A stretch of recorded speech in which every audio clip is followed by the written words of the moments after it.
Πάντα υπάρχουν μικρές ιστορίες που μας θυμίζουν τα παιδικά μας χρόνια. Ιστορίες που μας έλεγαν οι γονείς μας. Ιστορίες μαγικές, γεμάτες μυρωδιές και χρώματα. Ιστορίες για μικρά παιδιά με μεγάλα όνειρα.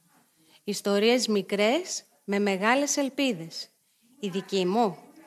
Η ελπίδα πως ο Άι Βασίλης θα γυρίσει να πάρει αυτό που ξέχασε στο σπίτι μου.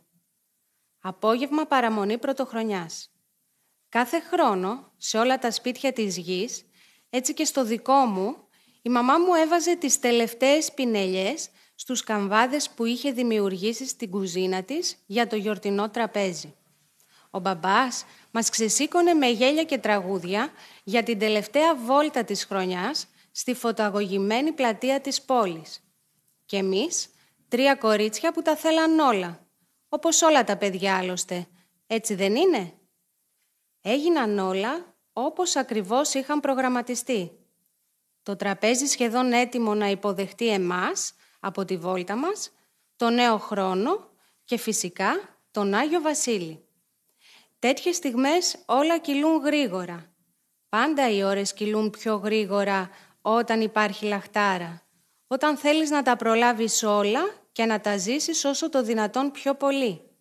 Και ναι, έφτασε η στιγμή που το κλειδί μπήκε στην πόρτα και εμείς τρέχουμε στο σαλόνι. Η μεγάλη μου η αδερφή φωνάζει και χοροπηδάει από χαρά γιατί τα δώρα είναι ήδη κάτω από το δέντρο. Η μικρή πηγαίνει στο τραπέζι και χαμογελά με ικανοποίηση πως ο γενναιόδωρος αυτός γεράκος με την κόκκινη στολή τίμησε για ακόμη μια φορά τις λιχουδιές της μαμάς. Κι εγώ στο παράθυρο μήπως και τον προλάβω πάνω σε εκείνο το έλκυθρο γεμάτο δώρα. Ουφ, πάντα βιαστικός. Δωράκι, κέρασμα και πάμε στον επόμενο. Μα ναι, το κουμπί του Άι Βασίλη.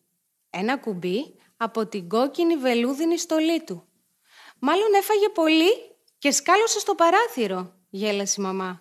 Γιατί σε μας έτσι ερχόταν ο Άγιος Βασίλης, από το παράθυρο. Με αυτή τη γλυκιά ελπίδα μας κοίμιζε ο μπαμπάς. Κοιμηθείτε και μόλις μοιράσει όλα του τα δώρα, θα γυρίσει να πάρει το κουμπί του και είμαι σίγουρος πως θα σας ξυπνήσει με ένα γλυκό φιλί, να σας ευχαριστήσει που του το φυλάξατε. Η αλήθεια είναι πως δεν τον είδαμε ποτέ. Η απάντηση ήταν πως ήμασταν πολύ κουρασμένες για να ξυπνήσουμε από ένα τόσο τρυφερό φιλί. Η ελπίδα ζει. Ίσως φέτος ξεχάσει κάτι άλλο και όταν γυρίσει να το πάρει, να του το δώσουμε οι ίδιες. Ίσως ακόμη να είμαστε μεγάλες πια για δώρα και να περάσει μόνο για μια λιχουδιά. Φτιάξτε στα παιδιά σας ιστορίες χαράς να θυμούνται. Δημιουργήστε ελπίδες. Πλάστε όνειρα. Είναι ωραίο να σε θυμούνται σαν παραμύθι. Για εσάς που μου πλάσατε όνειρα πασπαλισμένα με χρυσόσκονη και ζάχαρη άχνη, σερβιρισμένα σε ένα ολόχρυσο αστέρι.